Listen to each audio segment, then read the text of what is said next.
Before we are going to dive into expressions, ages, the most important thing to understand about drawing a head is the skull. So this is a Proco skull that I got to lend from Christian, and I have one at home as well and on my desk at work because it really helps me to just angle something if I want to get a certain weird perspective. Right now I'm going to draw it. You should think as the skull as a way to build the rest which you're going to draw on top of it. Let's break it down in what it looks like and how we can use it.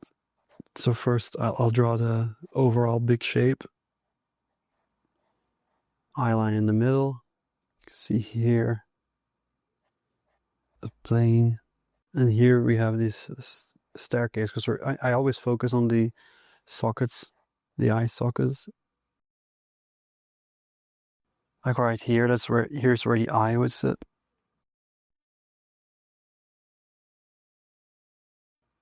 Here is where the nose would be. In this case, it is hollow. The nose would be right here. And here we have the cheekbones. But again, there may be a lot of lumps and bumps here, but you're just going to try to simplify the contour on the outside. It's very important. The jawbone here, depending female or male, it could be more sharp. So let's draw it from a couple of angles. So the more successful you can draw this, the better off you'll be. Put some cast shadow here from the eye sockets. Let's try it from the profile. So we have a huge, like more of an egg, like nothing is ever round in these, and the front is a gesture in itself. Right here, it slides off apart.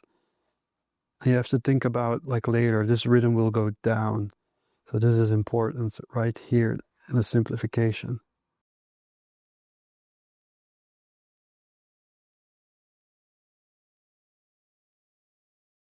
As always, see, I'm searching form.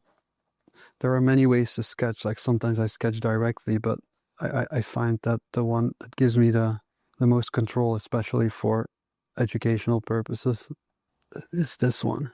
This method of feeling the energy.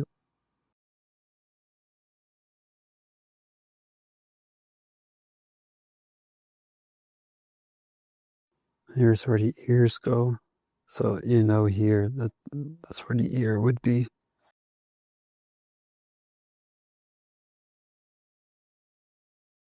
Let's do one from the top, because all of these rhythms are important. I'm going to draw the skull in red, and then I'm going to draw in black the features of the face on top of it, so you kind of know where it lands. So we have, better start from a square. You draw the skull in the square, taper it. And the way you can see it's symmetrical is by having this negative shape now. And you can compare the negative shape if they're a similar size. So I think that sort of fits. And then divide it. And you can do that half here. So you can get that by drawing the X, which also makes our skull look like Spider-Man at the moment, but like in the middle. And then we are going to look for these rhythms. So we have the cheekbone from the circle. We already created that. You see this one? We can use that for a rhythm. So here we can go into half from here till here. And if you take these two together at this point, then you have located where the nose is. Just like so. With the triangle we created here, you can create the sockets of the eyes. So I'm going to use this angle to really reinforce that. And here as well. Use that socket. And then you have this triangle here that you can use for the nose. And see how that fits. And here for the teeth. And here you can see that the outer bone here still follows that rhythm, and it stops right here at this point. Give a bit more space for the brain here. Basically the jawbone here, we can taper it a little bit more, especially on this Proco skull. So I'm gonna shrink into the negative space here. And then for the teeth, we can just follow this circle here. Divide that, the barrel. And you can see that here reflects the opposite of that triangle. And you can use this basically now to find the eyes. And I would do that by reflecting these outer sides. It's like very simple design. You pull it down and the nose would come here. And then from the lips,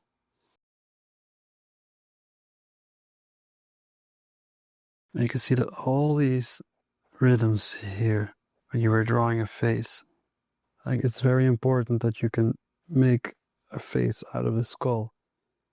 Because if you're not going to make a face out of it, you're just practicing drawing skulls, which is fine, but the ultimate goal is to also make a face out of it. And this can still be a woman or a man, it doesn't really matter. Like makeup, and the other side more, like make the eyebrows much thicker. And that depends if you give it a guy haircut. And look how the hairline also follows this line on the side of the skull here. And the ears would be like right here. And here's a girl. And here's a guy. Their necks are thicker. The important thing to notice about the skull is some very important rhythms if you're looking down at it.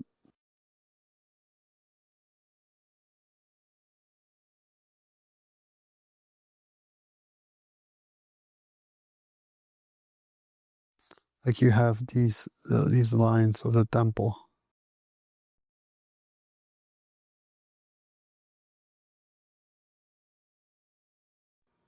And when you're looking up, like you start with the jawline as well.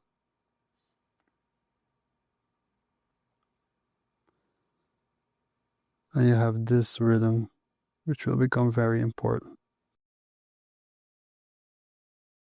If you're looking up in an extreme way.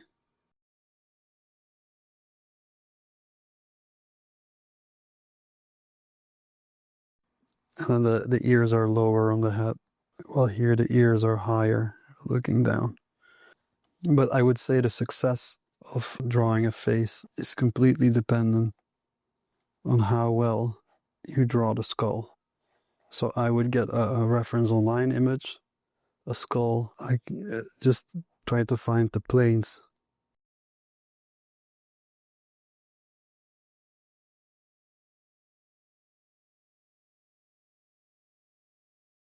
So you feel the barrel of the mouth here.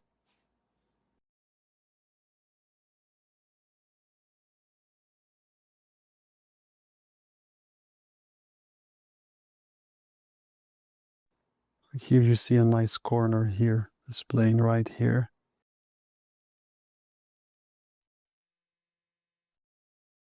Like you could easily now add the eyes in here, like following the corners, right?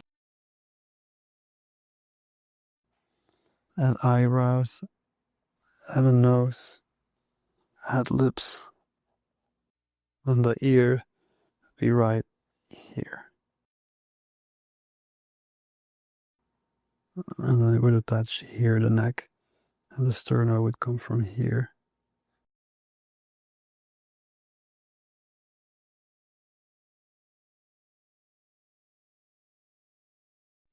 So try to always see the skull as something you could build upon instead of a skull in itself.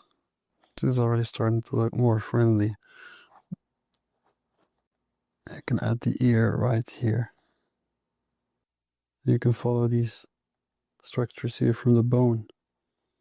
And then this would all be in shape. Probably with the hair, the skull looks a little bit more full. Try to base your skull. Try to see already a human in the skull staring at you. And it's going to be way easier to draw than trying to analyze all these bones, and you're going to try to find stuff in here that you can recognize. All right. Thank you.